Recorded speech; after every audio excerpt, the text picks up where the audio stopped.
شهر رمضان الذي أنزل فيه القرآن۔ بسم اللہ الرحمن الرحیم۔ محترم ناظرین، رمضان کا مقدس مہینہ چل رہا ہے اور الحمدللہ ہم لوگ اس بابرکت اور مقدس مہینے سے مستفید ہو رہے ہیں اور اللہ تعالیٰ کی رحمتوں کو بھرپور حاصل کرنے کی کوشش کر رہے ہیں۔ محترم ناظرین،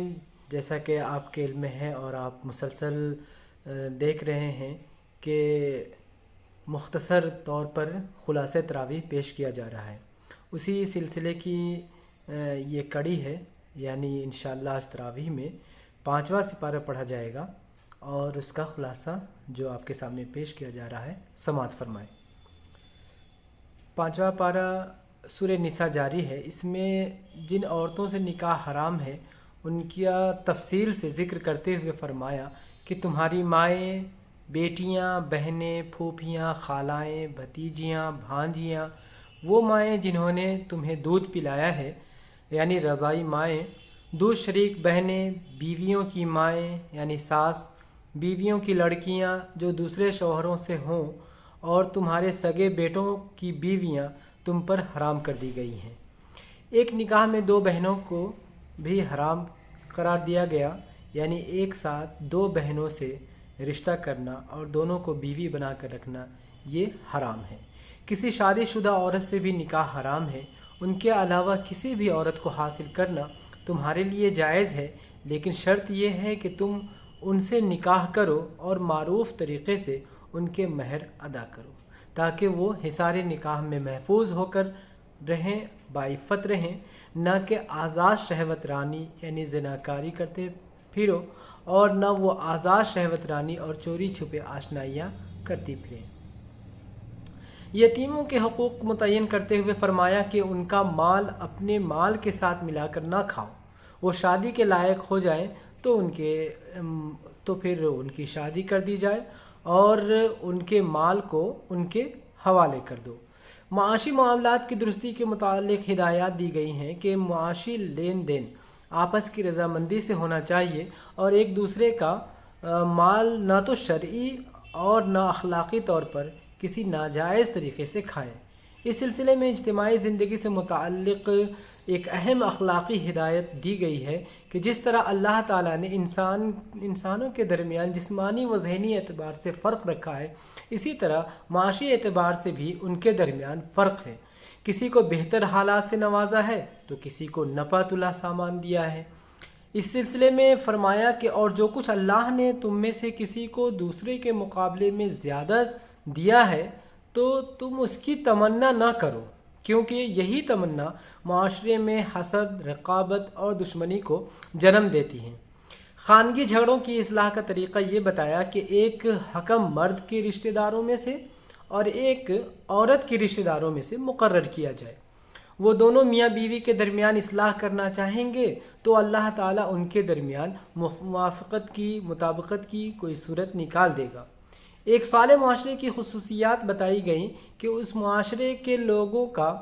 رویہ والدین، رشتہ داروں، یتیموں، مسکینوں، پڑوسیوں، اجنبی ہمسایوں، پہلو کے ساتھی اور مسافروں اور لونڈی یا غلاموں کے ساتھ حسن سلوک کا ہونا چاہیے، کیونکہ اللہ تعالیٰ ایسے لوگوں کو پسند نہیں کرتا جو اپنے غرور میں مبتلا رہتے ہیں اور اپنی بڑائی پر فخر کرتے ہیں اور اس کے نتیجے میں ایک دوسرے کے ساتھ حسن سلوک سے پیش نہیں آتے۔ یہ بھی ہدایت دی گئی کہ ان کے اندر کنجوسی اور بخل کی صفت نہ ہونی چاہیے، مال خرچ کرنے میں دکھاوا نہ ہونا چاہیے۔ اللہ کے انصاف کے سلسلے میں یہ بات صاف طور سے بتا دی گئی کہ اللہ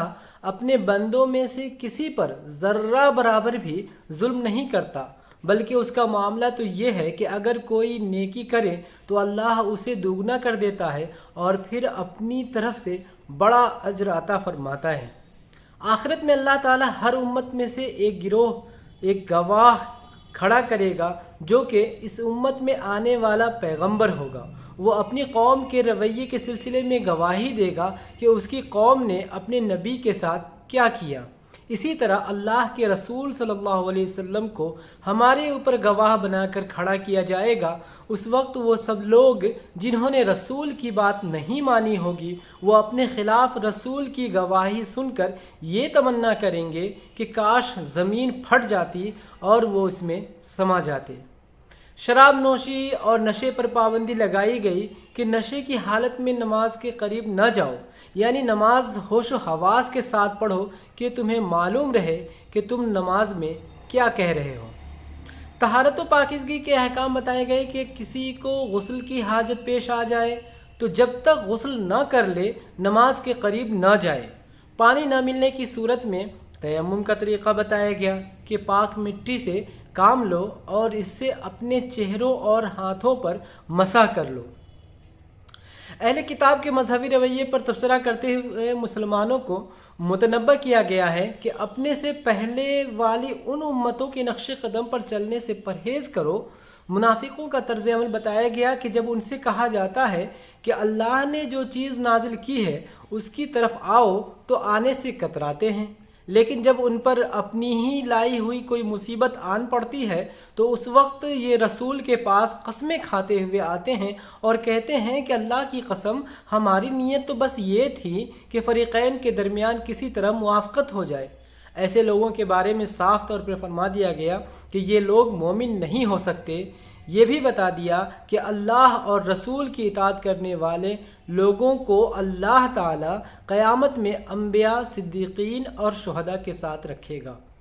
مسلمانوں کو بار بار غزوات میں جانا پڑتا تھا، اکثر حالت سفر میں رہنا پڑتا تھا، اور اس دوران ایسے حالات بھی ہوتے تھے کہ خطرہ سر پر ہی رہتا تھا۔ اس لیے حالت سفر میں نماز کو مختصر کرنے یعنی نماز قصر کا حکم اور حالت خوف میں نماز خوف پڑھنے کا طریقہ بتایا گیا۔ اس کی رہنمائی کی گئی کہ اے نبی جب صلی اللہ علیہ وسلم جب تم مسلمانوں کے درمیان ہو اور حالت جنگ میں انہیں نماز پڑھانے کھڑے ہو تو چاہیے کہ ان میں سے ایک گروہ تمہارے ساتھ کھڑا ہو اور اسلحہ لیے رہے ہو، اور پھر جب وہ سجدہ کر لے یا سجدے میں چلے جائے تو پیچھے چلا جائے، اور دوسرا گروہ جس نے ابھی نماز نہیں پڑھی ہے آ کر تمہارے ساتھ نماز پڑھے۔ شرک سے بڑی برائی اور جرم کوئی نہیں ہو سکتا، یعنی شرک جو ہے وہ سب سے بڑا جرم ہے، جرم عظیم کہہ سکتے ہیں۔ اس لیے فرمایا کہ اللہ دوسرے جس قدر گناہ ہیں، جتنے بھی گناہ ہیں دوسرے، وہ ان گناہوں کو وہ چاہے تو جس کے لیے بھی چاہے وہ معاف کر سکتا ہے، لیکن شرک کو وہ کبھی بھی معاف نہیں کرے گا، یعنی شرک ناقابل معافی جرم ہے اور اللہ پاک اسے کبھی معاف نہیں فرمائے گا۔ یہود میں جب انحطاط اور زوال کا دور آیا تو ایک بڑا عیب ان کے اندر یہ آ گیا تھا کہ وہ ذمہ داری کے مناصب اور مذہبی پیشوائی اور سرداری کے مرتبے ایسے لوگوں کے سپرد کرنے لگے جو نااہل، کم ظرف، بد اخلاق اور بد دیانت و بدکار لوگ تھے۔